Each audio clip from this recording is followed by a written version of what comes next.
കാലിക്കറ്റ് യൂണിവേഴ്സിറ്റിയിലെ advanced English language skills for commerce and management എന്ന text ബുക്കിലെ സെക്കൻഡ് മൊഡ്യൂളിലെ 4ാമത്തെ ചാപ്റ്ററാണ് ഇന്ന് നമ്മളിവിടെ ഡിസ്കസ് ചെയ്യാനായിട്ട് പോകുന്നത്.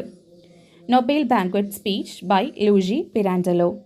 ലൂജി പിരാൻഡലോ ഒരു ഇറ്റാലിയൻ റൈറ്ററും പ്ലേ റൈറ്റും നോവലിസ്റ്റുമാണ്.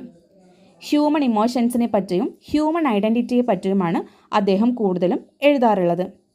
അദ്ദേഹത്തിൻ്റെ എഴുത്ത് രീതി എന്ന് പറയുന്നത് മറ്റുള്ള എഴുത്തുകാരിൽ നിന്നും വ്യത്യസ്തമായതുകൊണ്ട് തന്നെ 1934 അദ്ദേഹത്തിന് സാഹിത്യത്തിനുള്ള നൊബേൽ പ്രൈസ് ലഭിച്ചു. ഈ നൊബേൽ പ്രൈസ് കൊടുക്കുന്നത് റോയൽ സ്വീഡിഷ് അക്കാദമിയാണ്. സ്വീഡൻ്റെ കിങ് ആണ് ഈ പ്രൈസ് ഒഫീഷ്യലി ആർക്കാണോ നൊബേൽ പ്രൈസ് ലഭിച്ചിട്ടുള്ളത് അയാൾക്ക് കൈമാറുന്നത്. സോ ഈ ഒരു ചടങ്ങിൽ നമുക്ക് സ്വീഡൻ്റെ കിങ്ങും ക്വീനും ഒക്കെ വിശിഷ്ടാതികളായി വന്നിരിക്കുന്നത് നമുക്ക് കാണാനായിട്ട് പറ്റും. അപ്പോൾ ഈ നൊബേൽ ബാങ്ക്വറ്റ് സ്പീച്ച് എന്ന് പറയുന്നതിൽ ബാങ്ക്വറ്റ് എന്ന് പറയുന്നത് എന്താണെന്ന് നിങ്ങൾക്ക് സംശയം ഉണ്ടാവും. അപ്പോൾ നൊബേൽ പ്രൈസ് സെറിമണിക്ക് ശേഷം, അതായത് ആരാണോ നൊബേൽ പ്രൈസിന് അർഹനായിട്ടുള്ളത് അയാൾക്ക് ഈ പറയുന്ന നൊബേൽ പ്രൈസ് കൊടുത്തതിന് ശേഷം ഇവർക്ക് ഒരു ഗ്രാൻഡ് ആയിട്ടുള്ള ഒരു ഫോർമൽ ഡിന്നർ അവർക്ക് അറേഞ്ച് ചെയ്യും. ഓക്കെ, അതും ഒരു ഇവൻ്റാണ്. ആ ഒരു ഇവൻറ്റിൽ നടത്തുന്ന സ്പീച്ചിനെയാണ് നമ്മൾ നൊബേൽ ബാങ്ക്വറ്റ് സ്പീച്ച് എന്ന് പറയുന്നത്. അപ്പോൾ ഈ ഒരു ഇവൻറ്റിൽ ഡെലിവറി ചെയ്യുന്ന സ്പീച്ചാണ് നമ്മൾ കാണുന്നത്. അതിനെയാണ് നമ്മളിവിടെ നൊബേൽ ബാങ്ക്വറ്റ് സ്പീച്ച് എന്ന് പറഞ്ഞ് പഠിക്കുന്നത്. ഓക്കെ, സോ ആദ്യമായി ഈ ഒരു സ്പീച്ച് തുടങ്ങുന്ന സമയത്ത് നമ്മുടെ ലൂജി പിരാൻഡലോ പറയുന്നത് അദ്ദേഹം ഒരുപാട് പേരോട് നന്ദി പറയുകയാണ്. ഓക്കെ, അദ്ദേഹത്തിന് ഈ ഒരു അവാർഡിന് അല്ലെങ്കിൽ ഈ ഒരു പുരസ്കാരം ലഭിക്കാൻ അർഹനാക്കിയിട്ടുള്ള ഒരുപാട് പേരുണ്ട്. അവരോടൊക്കെ അദ്ദേഹം നന്ദി പറയുകയാണ്. കൂടാതെ ഈ ഒക്കേഷനിൽ പങ്കെടുത്തിട്ടുള്ള നമ്മളുടെ കിങ്ങും ക്വീനും ഒക്കെ ഉണ്ട് അല്ലേ, നമ്മൾ പറഞ്ഞു സ്വീഡൻ്റെ കിങ്ങും ക്വീനും ഒക്കെ ഈ ഒരു പരിപാടിയിൽ പങ്കെടുക്കും. അപ്പോൾ അവരോടൊക്കെ അദ്ദേഹത്തിന് നന്ദി പ്രകടിപ്പിക്കുകയാണ്. അങ്ങനെ ഈ നൊബേൽ പ്രൈസിന് വേണ്ടിയിട്ട് അദ്ദേഹത്തിന് സെലക്ട് ചെയ്തിട്ടുള്ള സ്വീഡിഷ് അക്കാദമിയോടും അദ്ദേഹത്തിൻ്റെ നന്ദി പ്രകടിപ്പിക്കുന്നുണ്ട്. അപ്പോൾ അദ്ദേഹം പറയുന്ന കാര്യങ്ങൾ ഇതൊക്കെയാണ്. ഈ ഒരു സ്പീച്ചിൽ അദ്ദേഹം പറയുന്ന കാര്യങ്ങൾ ഇതൊക്കെയാണ്. തനിക്കിപ്പോൾ ലഭിച്ചിട്ടുള്ള വിജയം എന്ന് പറയുന്നത് ഒരിക്കലും അദ്ദേഹത്തിന് ഒഫീഷ്യലായിട്ടുള്ള ഒരു വിദ്യാഭ്യാസത്തിൽ നിന്ന് ലഭിച്ചതല്ല. അതായത് നമ്മളെപ്പോലെ സ്കൂളിലും കോളേജിലൊക്കെ പോയിട്ട് അദ്ദേഹത്തിന് ലഭിച്ചിട്ടുള്ള അല്ലെങ്കിൽ അങ്ങനെ ലഭിച്ചിട്ടുള്ള ഒരു വിദ്യാഭ്യാസത്തിൻ്റെ പുറത്തിൽ നിന്നല്ല അദ്ദേഹത്തിന് ഈ ഒരു അവാർഡ് ലഭിച്ചിട്ടുള്ളത് എന്ന് അദ്ദേഹം പറയുകയാണ്. പിന്നീട് എങ്ങനെയാണ് അദ്ദേഹത്തിൻ്റെ ജീവിതാനുഭവങ്ങളിൽ നിന്നാണ്. ഓക്കെ, അദ്ദേഹത്തിൻ്റെ ജീവിതാനുഭവങ്ങളിൽ നിന്നും അദ്ദേഹത്തിന് ലഭിച്ചിട്ടുള്ളതാണ് ഈ ഒരു വിജയം എന്ന് പറയുന്നത്. അപ്പോൾ വളരെ ക്ഷമയുള്ള, വളരെ സത്യസന്ധമായിട്ടുള്ള ഒരു കുട്ടിയെപ്പോലെയാണ് അദ്ദേഹം ജീവിതത്തിൽ നിന്നും ഓരോ കാര്യങ്ങളും പഠിച്ചിട്ടുള്ളത്. ജീവിതത്തെ അദ്ദേഹം പരിപൂർണമായിട്ട് വിശ്വസിക്കുന്നുണ്ടെന്നും അദ്ദേഹം ഇവിടെ പറയുന്നുണ്ട്.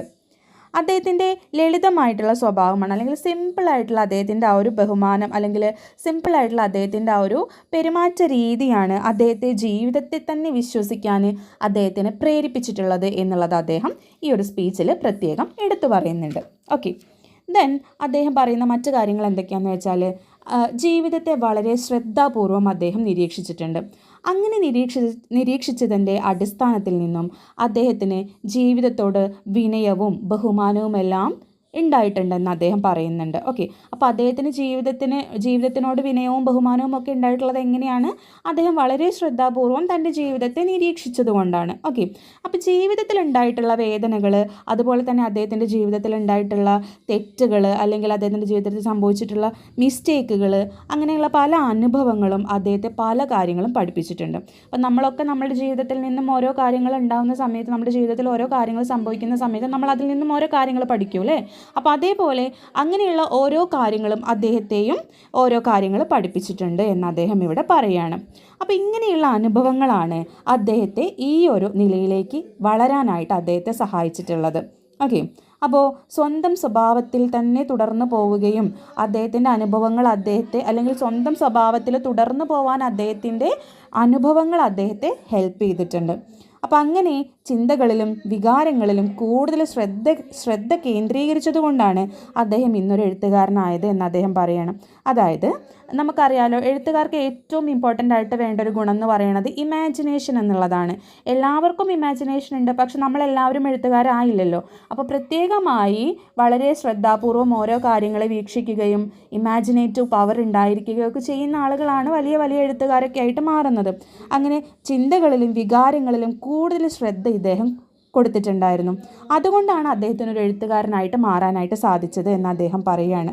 ഓക്കെ, അദ്ദേഹത്തിൻ്റെ പല സൃഷ്ടികളും, അതായത് അദ്ദേഹം എഴുതിയിട്ടുള്ള ഓരോ വർക്കുകളും അദ്ദേഹത്തിൻ്റെ തന്നെ അനുഭവത്തിൻ്റെയും അദ്ദേഹത്തിൻ്റെ തന്നെ വിശ്വാസത്തിൻ്റെയും വെളിച്ചത്തിൽ നിന്നാണ് അദ്ദേഹം എഴുതിയിട്ടുള്ളത് എന്ന് അദ്ദേഹം ഇവിടെ വെളിപ്പെടുത്തുകയാണ്. അപ്പോൾ ഇത്രയും കാര്യങ്ങളൊക്കെ പറഞ്ഞ് അദ്ദേഹം ഈ ഒരു പുരസ്കാരം ലഭിച്ചതിൽ അദ്ദേഹത്തിന് നന്ദിയോ അഭിമാനമോ ഉണ്ട് എന്നൊക്കെ അദ്ദേഹം എല്ലാവരുടെയും മുന്നിൽ നിർത്തിക്കൊണ്ട് അദ്ദേഹം പറയുകയാണ്, അല്ലെങ്കിൽ എല്ലാവരെയും മുന്നിൽ നിർത്തിക്കൊണ്ട് അദ്ദേഹം പറയുകയാണ്, ഇങ്ങനെ ഒരു അവാർഡ് എനിക്ക് ലഭിച്ചതിൽ ഞാൻ വളരെയധികം സന്തോഷവാനും അല്ലെങ്കിൽ എനിക്ക് വളരെയധികം അഭിമാനവും നന്ദിയും ഒക്കെ ഉണ്ട് എന്ന് അദ്ദേഹം പറയുന്നുണ്ട്. അപ്പോൾ ഈ പുരസ്കാരം എഴുത്തുകാരൻ എന്ന അദ്ദേഹത്തിൻ്റെ കഴിവിന് വേണ്ടിയല്ല, പകരം അദ്ദേഹത്തിൻ്റെ സത്യസന്ധതയ്ക്കും അല്ലെങ്കിൽ ആ ജീവിതത്തിലെ സത്യത്തിനുമൊക്കെ വേണ്ടിയിട്ട് അദ്ദേഹത്തിന് ലഭിച്ചതാണെന്ന് വിശ്വസിക്കാനാണ് അദ്ദേഹത്തിന് കൂടുതൽ താല്പര്യം. ഓക്കെ, അതായത് ഒരു എഴുത്തുകാരൻ എന്നുള്ള രീതിയിൽ അദ്ദേഹത്തിന് ഈ പുരസ്കാരം അക്സെപ്റ്റ് ചെയ്യുന്നില്ല, അല്ലെങ്കിൽ എഴുത്തുകാരൻ എന്നുള്ള രീതിയിൽ അദ്ദേഹം ഈ പുരസ്കാരം അക്സെപ്റ്റ് ചെയ്യുന്നതിനേക്കാൾ കൂടുതൽ തനിക്ക് ഈ പുരസ്കാരം ലഭിച്ചിട്ടുള്ളത് തൻ്റെ ജീവിതത്തിലെ സത്യസന്ധതയ്ക്ക് വേണ്ടിയിട്ടാണ് എന്ന് വിശ്വസിക്കാനാണ് അദ്ദേഹം താല്പര്യപ്പെടുന്നത്. അപ്പോൾ ചുരുക്കത്തിൽ നമ്മൾ ഈ ഒരു സ്പീച്ചിനെ നമ്മളൊന്ന് നട്ഷലിലേക്ക് ഇടുകയാണെങ്കിൽ, അല്ലെങ്കിൽ വളരെ ചുരുക്കത്തിൽ നമ്മൾ പറയുകയാണെങ്കിൽ, ജീവിതാനുഭവങ്ങളും സത്യസന്ധതയുമാണ് അദ്ദേഹത്തിൻ്റെ വിജയത്തിൻ്റെ അടിസ്ഥാനം എന്നാണ് അദ്ദേഹം പറയുന്നത്. ഓക്കെ, അപ്പോൾ വളരെ ചുരുക്കത്തിൽ ഇതാണ് ഈ ഒരു സ്പീച്ചിൽ അദ്ദേഹം മേജറായിട്ട് പറയുന്ന കാര്യങ്ങൾ. അപ്പോൾ ഇത്രയും കാര്യങ്ങളാണ് അദ്ദേഹം ഈ ഒരു സ്പീച്ചിൽ പറഞ്ഞിരിക്കുന്നത്. ഈ വീഡിയോ നിങ്ങൾക്ക് ഉപകാരപ്രദമായി തോന്നിയിട്ടുണ്ടെങ്കിൽ ചാനൽ സബ്സ്ക്രൈബ് ചെയ്യാനും ലൈക്ക് ചെയ്യാനും മറക്കരുത്. താങ്ക്